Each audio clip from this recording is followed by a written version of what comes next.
Chapter 14. Every bird and bug in Birmingham stops and wonders. I know it was Sunday because I heard Joetta getting ready for Sunday school.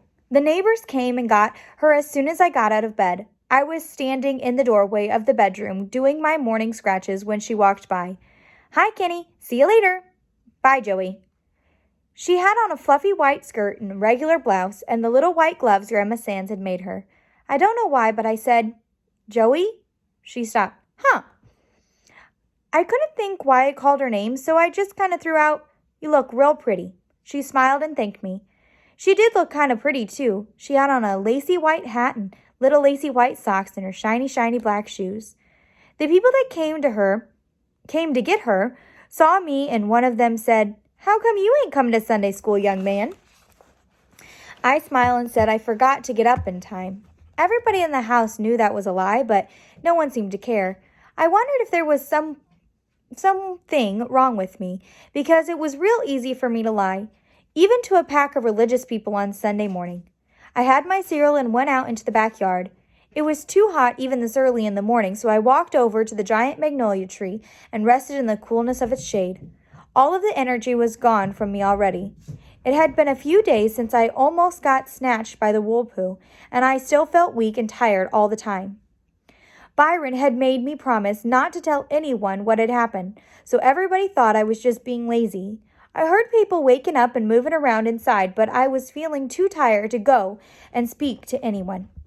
Mama stuck her head out of the back door and got ready to yell for me, but when she saw me plop down on the foot of the tree, she smiled. "Well, Kenneth, I thought you'd wandered off. How are you this morning?" "It was too hot to sleep." "Think you can last one more week?" "Uh-huh." "Well, isn't this better than winter up north?" "Quit teasing, Mama. You know it isn't. I wish I was back in our igloo in Flint." She laughed and the screen door closed behind her. I started going to sleep under the tree and thought I was dreaming when the noise came. I felt it more than I heard it. The giant old magnolia tree shook one time like something had given it a hard snatch by the roots. Then there was a sound like a far-off thunderstorm coming, except it only thundered one long time. What do you think it is? It seemed like every animal and bird and bug in Birmingham stopped making noise for about 2 seconds. It seemed like everything that was alive stopped whatever it was doing and was wondering the same thing. What was that noise? Doors opened in the neighborhood and people came out and looked up in the sky, but there was nothing there. Not one cloud. Nothing to give a clue to what the big hollow sound was. Nothing but bright, hot, stupid Alabama sun. Dad came to the back door in pajama pants and a t-shirt. "What was that?" "Was that back here?" I shook my head. He looked like a bell went off in his head and said, "Oh, Lord, where's Byron?" Byron poked his head out of the door, still in his underpants and still doing his morning scratches. "What?" he said. "I didn't do nothing. I was asleep." "What was that bang?"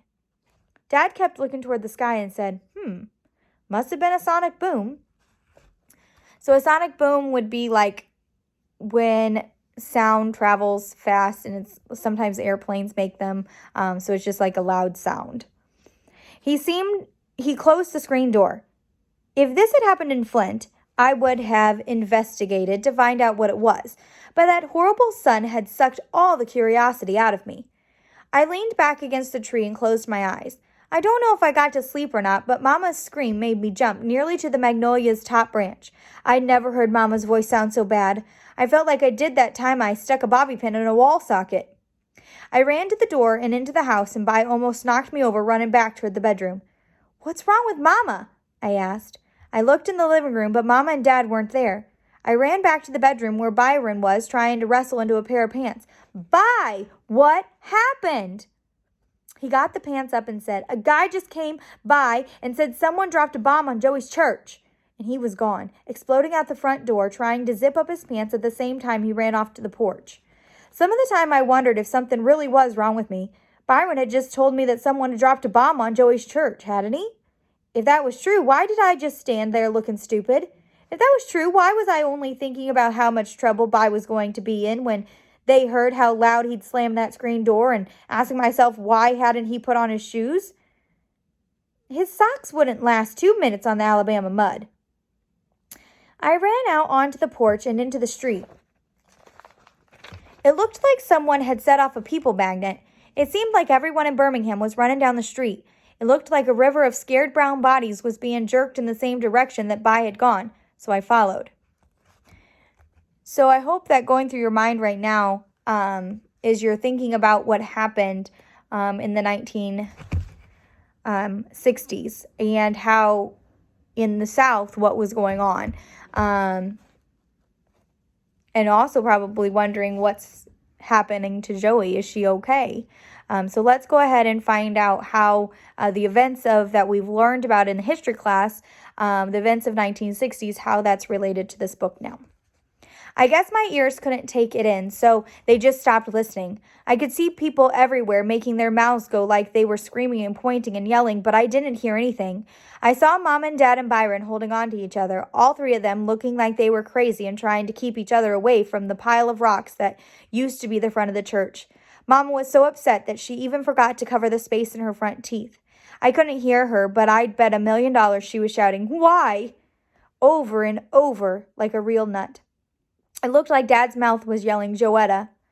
I was kind of surprised no adult stopped me from walking right up to the church.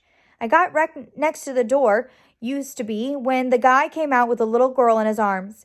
He had on the same thing that my dad did, a t-shirt and pajama pants, but it looked like he'd been painting with red paint. What's the red paint, friends? The little girl had on a blue dress and little blue frilly socks and black, shiny shoes. I looked into the church and saw smoke and dust flying around like a tornado was in there. One light from the ceiling was still hanging down by a wire, flickering and swinging back and forth. And every once in a while, I could see stuff inside. I could see a couple of grown-ups moving around looking lost, trying to pick things up. Then the smoke would cover them, and then the bulb would flicker out, and they'd disappear. I could see Bibles and coloring books thrown all over the place. Then they'd get covered by the smoke. I could see a shiny black shoe lying halfway underneath some concrete. Then it got covered with smoke. And then the light bulb flickered out again. I bent down to pull the shoe from under the concrete and tugged at it, but it felt like something was pulling it back. All the hair on my head jumped up to attention. The light flickered back on and the smoke cleared, and I could see that hanging on the other end of the shoe was a giant gray hand with cold, hard, square fingers. Do we remember this figure happening in another chapter? Oh, I looked up and saw a familiar guy, and before he got covered with smoke, he looked at me, and I saw he had big square shoulders and nothing where his face should have been. The wool poo. Oh man, I gave the shoe one more hard tug, and it popped loose from a frilly right sock. I got real scared. I walked as slowly and as quietly as I could out of the church. Maybe if I moved quietly, he wouldn't come for me. Maybe if I walked and didn't look back, he'd leave me alone. I walked past where the adults were still screaming and pointing. I walked past where that guy had set the little girl in blue, right next to where someone else had set a little girl in red. I knew if Joy sat down next to them, then she would make the red, white, and blue of the American flag. Grown-ups were kneeling down by them, and the adults' hands fluttering down toward the little girls then. Before they touched anything, fluttered back up over and over. Their hands looked like a little flock of brown sparrows that were too nervous to land.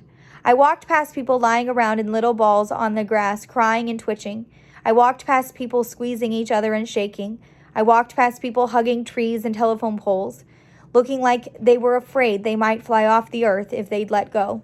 I walked past 1 million people with their mouths wide open and no sounds coming out.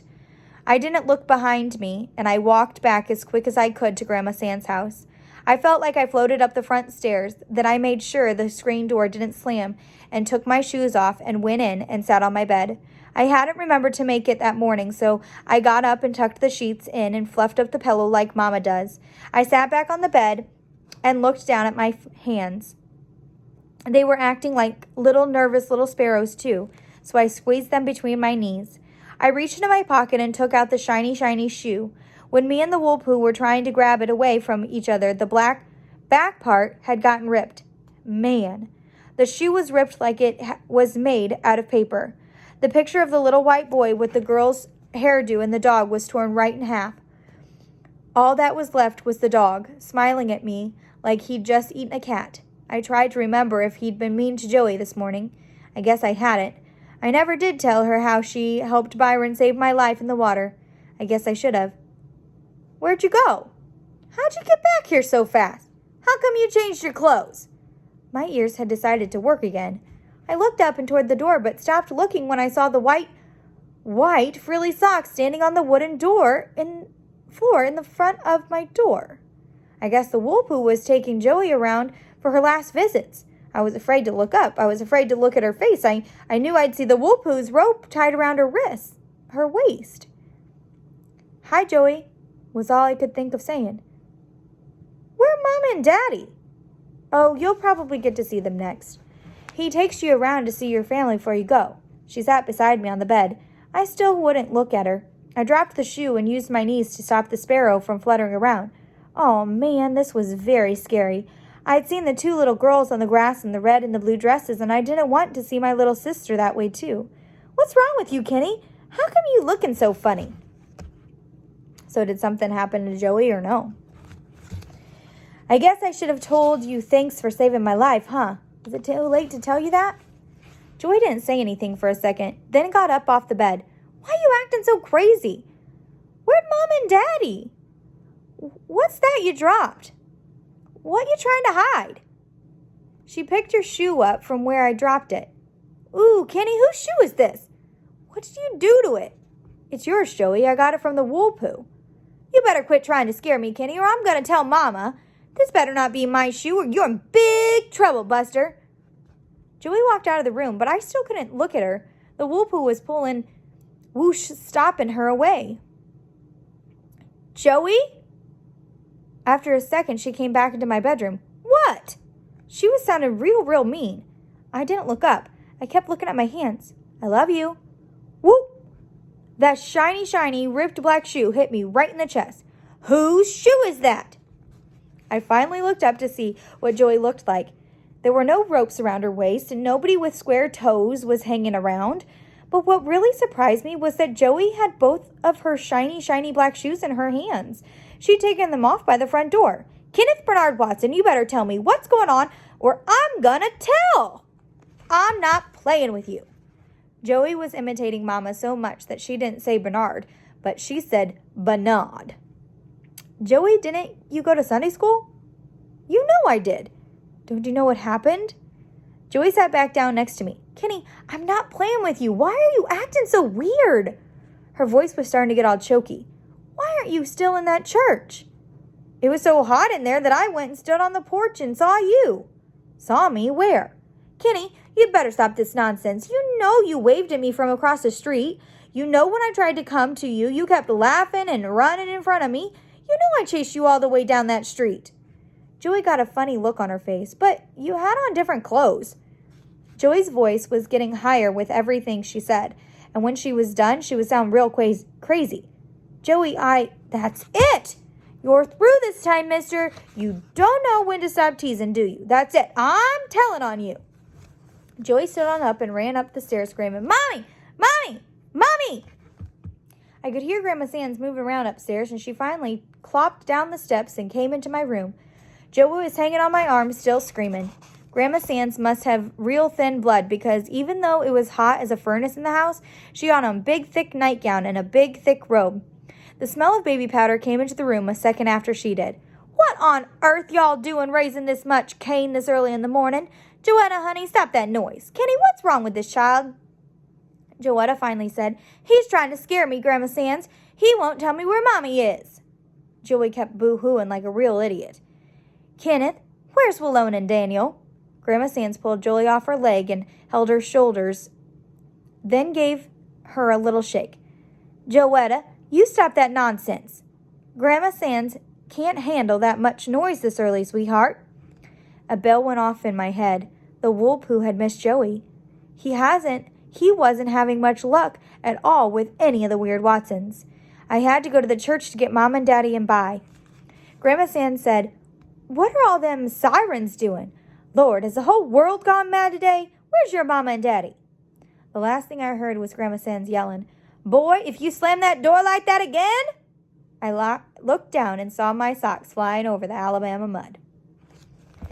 Okay, so obviously nothing happened to Joey, but something big happened. And so the next chapter that we're going to read is chapter 15, called The World Famous Watson Pet Hospital. And as you already can tell, Kenny's having a really hard time with what's going on. First, something happened to him in the water, and there was a whirlpool. And if you know anything about whirlpools, they spin around and round and round, and they suck you down. And that's how a child was killed. And if it wasn't for Byron, Kenny would probably have been sucked down under the current. But that figure that he keeps seeing, what he considers the whirlpool, that's actually, if you haven't figured it out, it's a figure of death. So, kind of, in a sense, kind of like the Grim Reaper, if any of you are familiar with that. So he was kind of seeing images of that, like his life flashed before his eyes. But luckily, neither him or his sister actually experienced that. However, the tragedy that happened at the church, there were some young children that were killed in that accident. And so Kenny is going to go through some tough situations in the next chapter. And so it's going to be up to Byron and the rest of his family to kind of help him work through the seriousness of what he witnessed.